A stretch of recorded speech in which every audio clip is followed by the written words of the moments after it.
Hello friends, तो कैसे हैं आप सब। मैं आपका आफ्ताब सर। आज हम पढ़ने वाले हैं पास्ट परफेक्ट को और यह वीडियो हमारा बहुत ही इफेक्टिवफुल और बहुत ही प्रभावित पूर्ण होने वाला है। अगर आपने इसको छोड़ दिया तो आगे आपको कोई भी टेंस समझ में आने वाला नहीं है और ना आपसे वाक्य बनने वाला है। गाइस, तो हम चलते आगे की ओर। आज का हमारा वर्क है पास्ट परफेक्ट कंटिन्यूअस टेंस। सबसे पहले फर्स्ट ऑफ ऑल हम लोग सभी लोग जानते हैं कि पास्ट परफेक्ट कंटिन्यूअस टेंस कहते किसको हैं। गाइस, आपको सबसे ज्यादा दिमाग में यह बातें रखना है कि जब हमने आपको प्रेजेंट परफेक्ट कंटिन्यूअस समझाया तो मैंने आपको वहां पे एक बात बोला था कि जैसे पास्ट है तो इससे पहले हम लोगों ने पढ़ा है पास्ट कंटिन्यूअस और उसके बाद हमने पढ़ा पास्ट परफेक्ट। ठीक, तो पास्ट कंटिन्यूअस और पास्ट परफेक्ट पढ़ा, उसके बाद हमारा बन गया, दोनों मिलकर बन गया past perfect continuous tense. Past perfect continuous tense. अब हम लोगों को समझना है कि पास्ट परफेक्ट कंटिन्यूअस टेंस किसे कहते हैं और उसे समझने के बाद हम आगे क्या करने वाले हैं जो देखते जाइए। तो पहले हमें इसके डेफिनेशन को समझ लेना है, यानी पास्ट परफेक्ट कहते किसको। तो देखिए, past perfect continuous tense is a verb, यह ऐसा क्रिया है टेंस का, है ना। यानी past perfect continuous is a verb tense, यह एक काल का क्रिया है दैट जो दर्शाता है कि an action that started in past, वह क्रिया जो पास्ट में ही शुरू हुआ, कंटिन्यू अप और डायरेक्ट चल रहा था until another time in past, किसी पास्ट के दूसरे समय या कार्य होने से पहले तक। ठीक है, यानी पास्ट परफेक्ट कंटिन्यूअस टेंस में आने वाले वाक्य ऐसे होते हैं कि वह वाक्य जो पहले ही शुरू हुआ और कंटिन्यू चल रहा था पास्ट के दूसरा कार्य या समय होने से पहले, जब तक कोई समय दूसरा शुरू हुआ नहीं और कार्य खत्म हुआ नहीं तब तक वह क्रिया चलता ही रहा, यह हमारा पास्ट परफेक्ट है। पास्ट परफेक्ट कंटिन्यूअस है ना। आप यहां देख सकते हैं कि क्या डेफिनेशन लिखा हुआ है। Past perfect is a verb tense, यानी यह टेंस का ऐसा वर्ब है जो दैट दर्शाता है, सो दैट की an action that started in past, वह क्रिया जो पास्ट के समय में ही शुरू हुआ और कंटिन्यू अप लगातार चल रहा था अनटिल अनदर टाइम, जब तक दूसरा समय शुरू नहीं हो गया। कब? इन द पास्ट, यानी पास्ट में। ठीक है, तो ये बातें हैं। और अगर आप हिंदी में सीखना चाहते हैं तो हिंदी में भी इसके परिभाषा को आप याद रख सकते हैं, लेकिन आपको मैं बार बार कहता हूं कि अगर आप हिंदी में किसी भी इंग्लिश चीजों का परिभाषा पढ़ते हैं तो थोड़ा सा उस प्रकार का क्लियरिटी नहीं आ पाती है जिस प्रकार का आना चाहिए। लेकिन अभी आप लोग अपना फाउंडेशन कंप्लीट कर रहे हैं, अपना नींव मजबूत कर रहे हैं, तो आप लोग के लिए बहुत बेहतर है। जल्दी जल्दी से गाइस अपने दोस्तों में शेयर कर दीजिए। आप इस प्लेटफॉर्म पे पढ़ने वाले हैं धड़ाम धड़ाम इंग्लिश। ठीक है, तो परिभाषा आप कह सकते हैं कि वह क्रिया जो पहले या पूर्व समय में शुरू हुआ और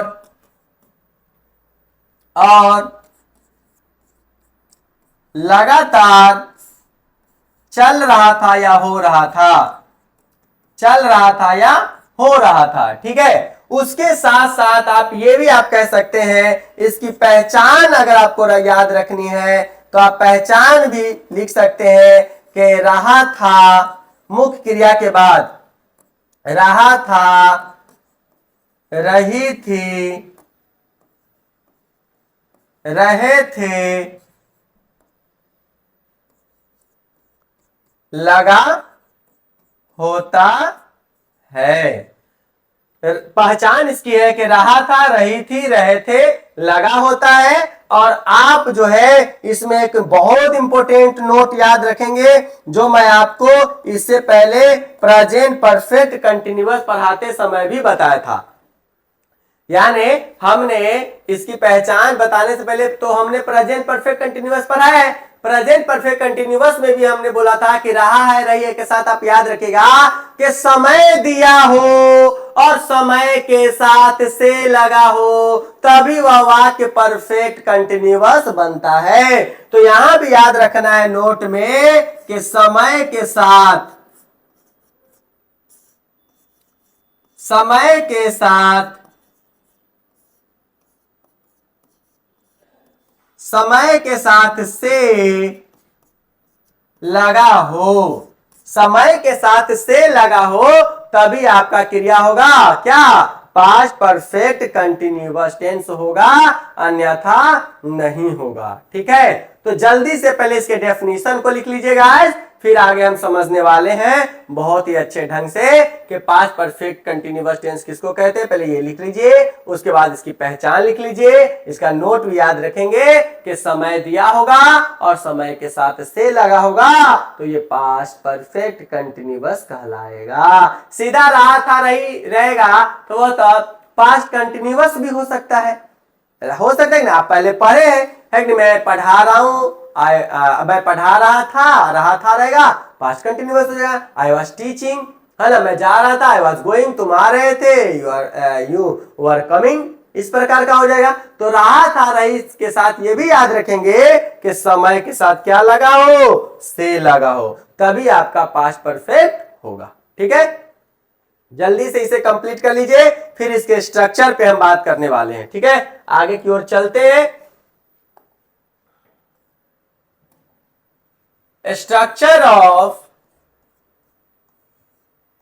के पास्ट परफेक्ट तो हम समझ गए सर, पास्ट परफेक्ट कंटिन्यूअस हम समझ गए, लेकिन इसे हम बनाएंगे कैसे, इसमें आने वाले वाक्य को हम सोल्व कैसे करेंगे ताकि हमारा आगे जाकर कॉमन एरर में भी दिक्कत ना आए। इसलिए आपको वैसे कंप्लीट करना है। और टेस्ट तो आपका जाने नहीं, 10 बार पढ़ लेते हो, 10 बार से एक बार भी समझ में नहीं आता है, उससे चाहिए एक बार ही पढ़ो, अच्छा पढ़ो।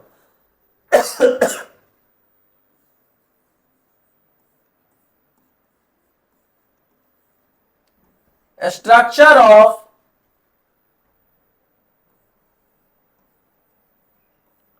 पास्ट परफेक्ट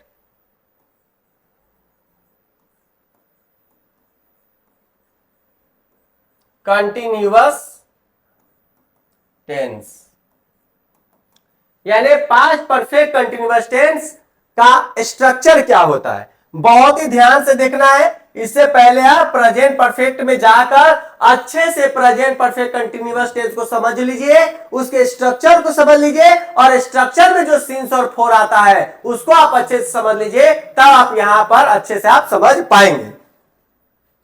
तो चलते हैं। अगर वाक्य हमारा पॉजिटिव रहेगा, वाक्य हमारा निगेटिव रहेगा तो क्या करेंगे, वाक्य हमारा क्वेश्चन प्रश्नवाचक रहेगा तो क्या करेंगे, क्वेश्चन निगेटिव रहेगा तो क्या करेंगे, और WH रहेगा तो क्या करेंगे। देखिए, अगर वाक्य हमारा पॉजिटिव रहेगा तो हमें देना है सब्जेक्ट, फिर देना है हैड, और फिर देना है बीन। देखिए, आप याद कीजिए जब हम आपको पढ़ाए हुए थे कि प्रेजेंट परफेक्ट कंटिन्यूअस, तो आपने किस प्रकार से समझा था, ठीक उसी प्रकार से समझिए इसे। तो subject had plus been plus V4 और प्लस ऑब्जेक्ट देना है, और ऑब्जेक्ट के बाद सिंस या फोर और प्लस टाइम देना है। ठीक, ये सब्जेक्ट प्लस हेड, उसमें हैव था, इसमें हेड होगा, क्योंकि हेड के बारे में हम समझा चुके हैं कि हेड सिंगुलर हो या प्लुरल सभी के साथ आएगा। ठीक है, तो ये उसके बाद वाक्य अगर निगेटिव रहेगा तो क्या करेंगे, पहले सब्जेक्ट फिर हैड, फिर not plus been plus before plus object, फिर सिंस या फोर प्लस टाइम। ठीक है, या एक साथ आप जोड़कर हैडंट भी इसको आप लिख सकते हैं। आपकी मर्जी हो तो आप इसे हैडंट लिखिए, कोई दिक्कत नहीं है। हैडंट, ऑलवेज हैडंट आप इसको लिख सकते हैं। प्रश्नवाचक होगा तो क्या करेंगे, पहले हैड लिखेंगे, फिर सब्जेक्ट, फिर बीन, फिर V4, फिर ऑब्जेक्ट, फिर सिंस या फोर प्लस टाइम।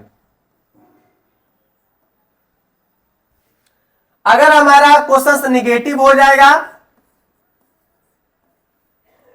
हैडंट पहले या सब्जेक्ट के बाद भी आप नोट दिए, कोई दिक्कत नहीं है।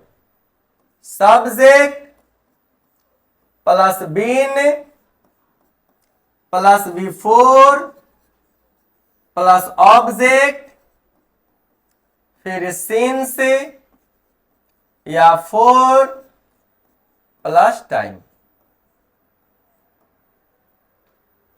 अगर आपका WH है कब क्यों कैसे से, पहले WH, फिर हैड, फिर सब्जेक्ट, फिर बीन, फिर V4, फिर ऑब्जेक्ट, फिर सिंस या फोर प्लस टाइम।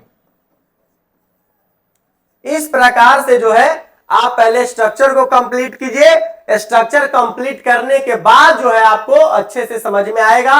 और सिंस और फोर का मैं बहुत एक्स्ट्रा क्लास दे रखा हूं। आप प्रेजेंट परफेक्ट कंटिन्यूअस के लास्ट पार्ट में जाकर देखिए कि हम सिंस कहां यूज करेंगे, फोर कहां यूज करेंगे, क्योंकि मैं बहुत अच्छे से समझा चुका हूं कि सिंस जो हमारा होगा वह फिक्स टाइम के साथ होगा। किसके साथ होगा, फिक्स टाइम के साथ होगा। और फोर जो हमारा होगा वह हमारा अनफिक्स टाइम के साथ होगा, अनफिक्स टाइम के साथ होगा।